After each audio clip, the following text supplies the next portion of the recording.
स्मृति ईरानी वहां से मूव करती हैं और आती हैं लखनऊ, उत्तर प्रदेश। उत्तर प्रदेश में आकर के योगी आदित्यनाथ से हाथ मिलाती हैं। मुझे जहां तक पॉलिटिक्स का इस समय अंदाजा है या जो राजनीति चल रही है उस राजनीति का थोड़ा बहुत जो अनुमान है उसके तहत मैं ये कह सकता हूं कि योगी आदित्यनाथ को केंद्र में कम से कम अमित शाह तो पसंद नहीं करते।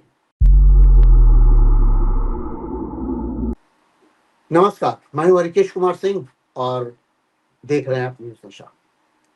खबर आ रही है कि स्मृति ईरानी जी, पहले तो वो याद करिए जो विजुअल चल रहे हैं, जो खासकर पश्चिम बंगाल के शपथ ग्रहण समारोह का दृश्य दिखाया जा रहा है और बार बार ये कहा जा रहा है कि स्मृति ईरानी 2 बार छुप करके नमस्ते करती हैं प्रधानमंत्री नरेंद्र मोदी को, और प्रधानमंत्री नरेंद्र मोदी सिर्फ उनकी तरफ देख करके कहीं और देखने लगते हैं।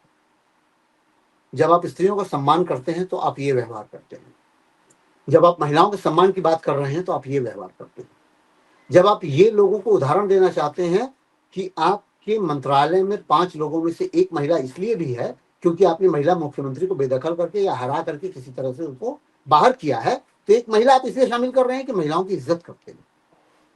तो आपके सामने की वही महिला जो एचआरडी मिनिस्टर भी रह चुकी है, आपके ही कार्यकाल में रह चुकी है, और जिसको आपने स्पेशल मुस्तैदी के साथ उस सिपह सालार की भूमिका में भेजा था अमेठी, जहां पे राहुल गांधी को हराना था।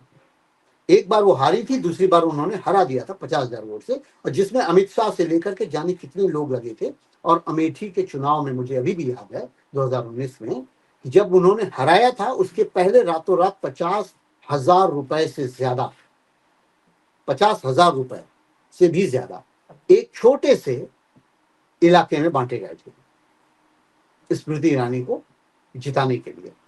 और 50,000 वोटों से जीतने वाली स्मृति ईरानी संभवतः इस बल पर जीती थी कि वो पैसे बहुत बड़ी तादाद में उस क्षेत्र में बांटे गए थे, संभवतः।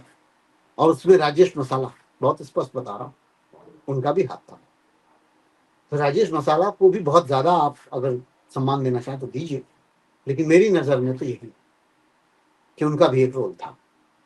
और जो बाद में बड़े प्रभावी भी हुए, जिन्होंने अपना कारोबार तो वही तक फैलाया।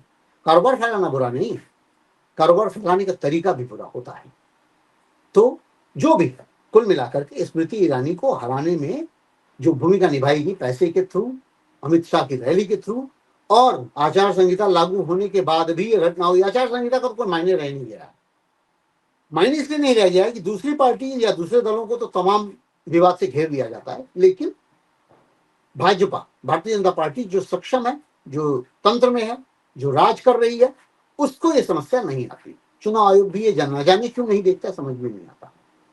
लेकिन कुल मिलाकर के स्मृति ईरानी वहां जीती, बड़े जोशो खरोश के साथ वहां से निकल करके आई और चार्डी मिनिस्टर बनी, मंत्रालय संभाली, और बड़े धमक के साथ प्रधानमंत्री नरेंद्र मोदी की राइट हैंड यहां तक पहुंच गई। लेकिन अचानक यही दृश्य दिखाई देता है कि स्मृति ईरानी 2 बार झुक करके नमस्ते करती हैं और नरेंद्र मोदी जी उनके नमस्ते का जवाब नहीं दे रहे हैं। वो किसको गले लगा रहे हैं? मिथुन चक्रवर्ती को, मिथुन दा, जो आजकल नए नए राष्ट्र प्रेम और राष्ट्रवाद के द्योतक बने हुए हैं। अनुपम खेर, परेश रावल, आपके ये जोशी साहब जो गुजरात के एक और करेक्टर हैं, और उसके बाद मिथुन चक्रवर्ती, ये लोग नए तरीके के, आदित्यधर, अक्षय कुमार, ये पता नहीं जाने कहां से किस तरीके की सोच डेवलप करके बैठ गए हैं, जो इस तरीके की बातें करने लगे हैं। राष्ट्र प्रेम, राष्ट्र प्रेम ने आप वर्ड्स जो है, वो शब्द जो है, इतना धता बता दिया है कि अब उसको सुन करके भी कुछ रूह में या दिल में या मन में कुछ होता ही नहीं। बहुत विभत्स कर दिया है।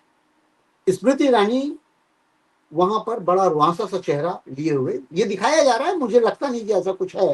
हाँ, 2 बार नमस्ते की है झुक करके, और शायद उन्होंने देखा भी है। मोदी जी के पीछे चूंकि कैमरा है, उनका सर आप देखिएगा थोड़ा सा उठता है। इतना मैंने भी नोटिस किया है कि उनका सर थोड़ा उठता है। हो सकता है कि उन्होंने इशारों में कुछ इशारा किया हो कि हाँ ठीक है, नमस्कार तुमने किया, मैंने लिया। स्मृति ईरानी वहां से मूव करती हैं और आती हैं लखनऊ, उत्तर प्रदेश। उत्तर प्रदेश में आकर के योगी आदित्यनाथ से हाथ मिलाती हैं। मुझे जहां तक पॉलिटिक्स का इस समय अंदाजा है या जो राजनीति चल रही है उस राजनीति का थोड़ा बहुत जो अनुमान है उसके तहत मैं ये कह सकता हूं कि योगी आदित्यनाथ को केंद्र में कम से कम अमित शाह तो पसंद नहीं करते। अमित शाह की रैली भी होती है, अभी कुछ दिन पहले हुई थी लखनऊ में, और खासकर एकदम विधानसभा के ठीक सामने मंच तैयार हुआ था, बहुत लोग मिलने भी पहुंचे थे, सैकड़ों लोग इकट्ठा किए गए थे। लेकिन योगी आदित्यनाथ उसमें कुछ खास इंटरेस्ट ले नहीं रहे थे और अमित शाह भी योगी में बहुत इंटरेस्ट लेते हैं, तो इनके बीच की भी टसल कुछ है।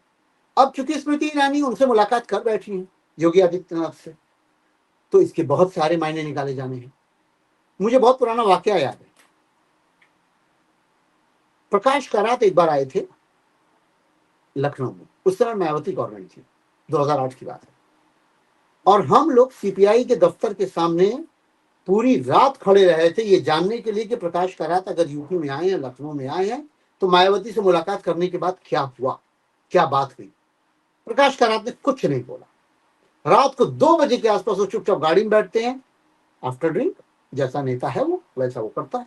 सीपीआई के नेता पीते खाते, सभी नेता खाते पीते हैं, लेकिन वो इस मामले में निर्लज भी है कि अगर पी करके भी निकले हैं तो कोई कुछ पूछे तो हाँ ड्रिंक करेंगे, साफगोई के साथ बोलेंगे क्या पिए, और वो ड्रिंक करके बैठ रहे हैं गाड़ी में और जा रहे हैं। हम लोगों ने दौड़ करके पूछने की कोशिश भी की, पर उन्होंने कुछ कहा नहीं, एक सामान्य मुलाकात कही, एक शिष्टाचार मुलाकात थी, वो हमने मुलाकात की और उसके बाद जो है वो चले गए।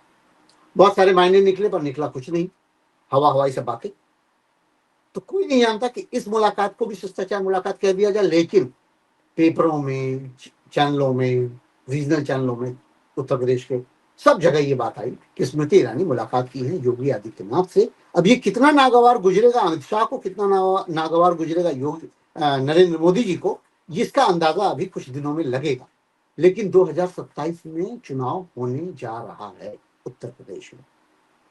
क्या इसमें कुछ मायने निकल रहे हैं? क्या यहाँ कोई बात आ रही है?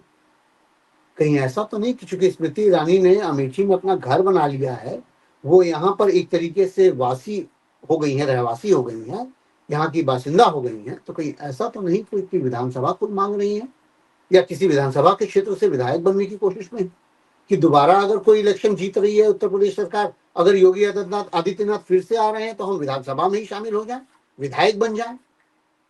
कोई ऐसी गणित, या केंद्र से ही कोई ऐसी गणित बिठा करके भेजा जा रहा हो कि पहला ये चेहरा दिखा दिया जाए कि वो नरेंद्र मोदी स्मृति ईरानी से नाराज हैं और योगी आदित्यनाथ उस ट्रैप में फंस जाएं कि ले आओ स्मृति ईरानी को यहां पर और इनको यहां जितवा लो। जितवाने के बाद क्या घटना हो सकती है? क्या ये घटना हो सकती है कि योगी आदित्यनाथ केंद्र में चले जाएं और स्मृति ईरानी यहां पर? क्या उत्तर प्रदेश ये स्वीकारने वाला है? क्या ये संभावना बनती है कि स्मृति ईरानी को जितवा करके यहाँ पर चीफ मिनिस्टर की भूमिका या मिनिस्टर्स की भूमिका में शामिल किया जाए और योगी आदित्यनाथ को यहाँ से ट्रांसफर करा करके ले जाया जाए केंद्र की तरफ 2027 के बाद? क्या कुछ ऐसा होने वाला है? स्पेकुलेशन बहुत हाइपोथेटिकल है, लेकिन बावजूद इसके इन सब बातों से गुरेज नहीं किया जा सकता, क्योंकि भारतीय जनता पार्टी ऐसा बहुत कुछ करती है। 2 दिन में 2 लोग गिरफ्तार हुए हैं, एक पश्चिम बंगाल से गिरफ्तार हुए हैं, एक आम आदमी पार्टी के मिनिस्टर गिरफ्तार हुए हैं, एक तो पूर्व मंत्री रहे हैं और एक अभी प्रेजेंट में मंत्री हैं, संजीव अरोड़ा संभवतः नाम है, उनको भी गिरफ्तार किया गया है आम आदमी पार्टी के रूप में वहां पंजाब से। और दोनों पर ईडी का रेड लगा, ईडी के छापे पड़े, कुछ घंटे बातचीत हुई, दोनों को गिरफ्तार करके 13-13 दिन का रिमांड पे भेज दिया गया। लेकिन वहीं दूसरी तरफ हेमंता बिस्वा और दूसरी तरफ एक तरफ शुभेंदु अधिकारी, ये सारे जो भ्रष्टाचारी लोग हैं इनको चीफ मिनिस्टर के पद से सुशोभित कर दिया गया है।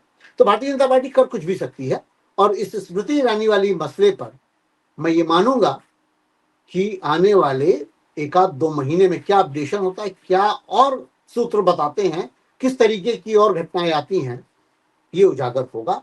लेकिन फिलहाल मैं आपको ये भी बता दूं, आनंदीबेन पटेल का भी एक दृश्य आ रहा है कि जिसमें आनंदीबेन पटेल एंट्री ले रही हैं, योगी आदित्यनाथ बैठे हुए हैं, पर वो उठ करके उनका सम्मान नहीं करते। लोगों ने ये कहा कि वो उनका सम्मान नहीं कर रहे। जी नहीं, योगी आदित्यनाथ और आनंदीबेन पटेल के बीच में टसल बहुत ज्यादा है, और ये टसल ही है कि योगी आदित्यनाथ बैठे हुए उनको देखते ही कि हाँ के बैठे राज्यपाल हैं, एक मुख्यमंत्री है, तो अगर वो बैठेंगे ही, बावजूद इसके उठ के उनका स्वागत नहीं करते हैं। ये सम्मान के विरुद्ध नहीं है, ये टसल है एक राज्यपाल और मुख्यमंत्री के बीच में। बावजूद इस टसल के लगातार एक्सटेंशन के साथ आनंदीबेन पटेल 5 साल से ऊपर हो चुका है, ज्यादा ही हो चुका है, गुजार चुकी है उत्तर प्रदेश के राज्यपाल के तौर पे। तो उत्तर प्रदेश की राजनीति में भी क्या भांग पड़ने वाली है, क्या घुलने वाला है, इलेक्शन जीतने के लिए क्या कुछ हो सकता है, इन सब संभावनाओं पर विचार करने की जरूरत है। क्योंकि चूंकि अमेठी जीती हुई हैं और बहुत ज्यादा एग्रेसिव रही हैं स्मृति ईरानी, तो हो सकता है स्टार प्रचारक के तौर पर अमेठी, रायबरेली, सुल्तानपुर, ये सारी बेल्ट पर वो प्रचार करती फिरें भारतीय जनता पार्टी के लिए। क्यों? क्योंकि 2024 में बहुत सारी सीटें आप हारे हैं, 40 से ज्यादा सीटें आप हारे हैं। भारतीय जनता पार्टी उन्हीं वजहों से 240 पर सिमट कर आ गई थी, वरना मध्य प्रदेश, राजस्थान और गुजरात ने तो आपको क्लीन चिट दे दी थी। तो इस पर थोड़ा ध्यान देने की जरूरत है कि स्मृति ईरानी से मिलना योगी आदित्यनाथ का क्या कुछ गुल खिला सकता है अमित शाह के मन में, नरेंद्र मोदी के विचार में और भारतीय जनता पार्टी के रूप में। जबकि दो नेता अपनी उंगलियां जीत के तौर पर दिखाते हुए साफ दिखाई दिए थे, केशव मौर्य और ब्रिजेश पाठक, ये दोनों लोग अपनी विजय की मुद्रा में एक साथ चलते हुए दिखाई दे रहे थे। ये पूरी पॉलिटिक्स को समझने की कोशिश करिएगा।